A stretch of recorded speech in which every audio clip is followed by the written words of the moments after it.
নমস্কার, আরও একটা মোটিভেশনাল ভিডিও নিয়ে চলে এসেছি। আজ আমি তোমাদের সাথে শেয়ার করব কনফিডেন্স কিভাবে বিল্ড করতে হয়, অর্থাৎ আত্মবিশ্বাস কিভাবে বাড়াবে। আত্মবিশ্বাসের অভাবে অর্থাৎ ল্যাক অফ কনফিডেন্সের জন্য আমরা জীবনে অনেক ক্ষেত্রেই পিছিয়ে পড়ি। ট্যালেন্ট থাকা সত্ত্বেও অনেক ব্যক্তি শুধুমাত্র কনফিডেন্সের অভাবে লাইফে রিয়েল সাকসেস পায় না। তো আজ আমি আলোচনা করব 5টি সিম্পল টিপস যা ফলো করলে তোমরা খুব সহজেই কনফিডেন্ট অর্থাৎ আত্মবিশ্বাসী হয়ে উঠতে পারবে।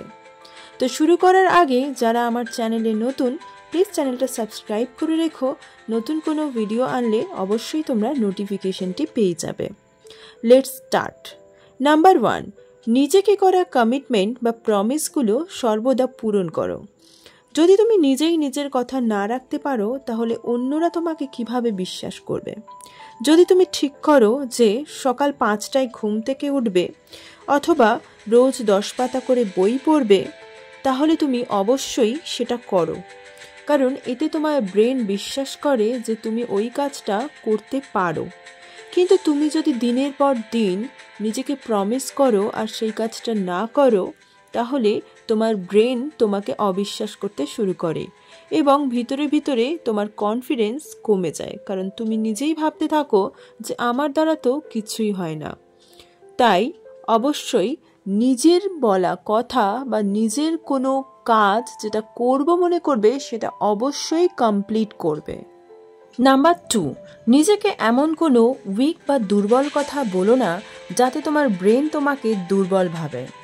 আমি পারবো না, আমার দ্বারা হবে না, আগে তো কখনো করিনি, এরকম ধরনের কথা বললে তোমার কনফিডেন্স লেভেল কমে যাবে, কারণ তুমি সেই কাজটা কোনোদিনও শুরুই করতে পারবে না। বরং এটা বলো, আমি চেষ্টা করব, আমি শিখে নেব, আমি কাজটা শুরু করতে চাই। নাম্বার 3, সবসময় পজিটিভ এনভায়রনমেন্টে থাকো।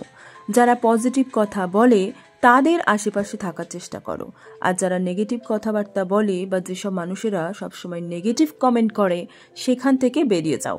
ধরো তুমি একটা স্বপ্ন দেখেছো আর সেই স্বপ্নটা পূরণ করতে চাও, কিন্তু কেউ তোমার সামনে এসে বলছে ওটা তোর দ্বারা হবে না।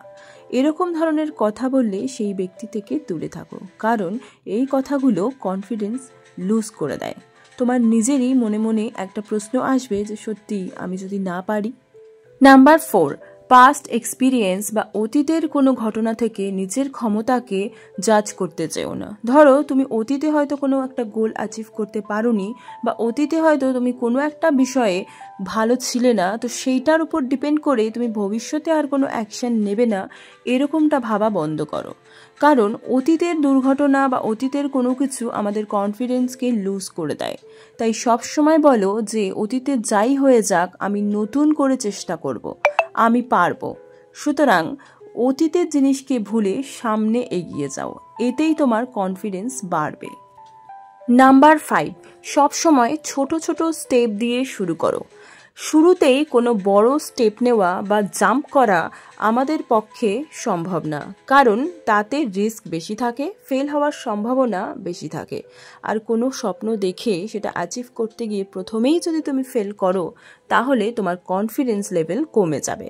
তাই ছোট ছোট স্টেপ নাও, সেগুলোকে পূরণ করো, সেগুলোকে অ্যাচিভ করো এবং নিজেকে অ্যাপ্রিসিয়েট করে এগিয়ে যাও এবং নেক্সট স্টেপটা নিতে থাকো, অর্থাৎ ছোট থেকে বড় হওয়ার চেষ্টা করো। ঠিক যেমন সিঁড়ি এক ধাপ করে এগোতে এগোতে আমরা 1 তলা 2 তলা 3 তলার সিঁড়ি কমপ্লিট করে ফেলতে পারি। এইভাবে ধীরে ধীরে যত তুমি উপরে উঠতে থাকবে তোমার কনফিডেন্স এমনিতেই গ্রো করবে।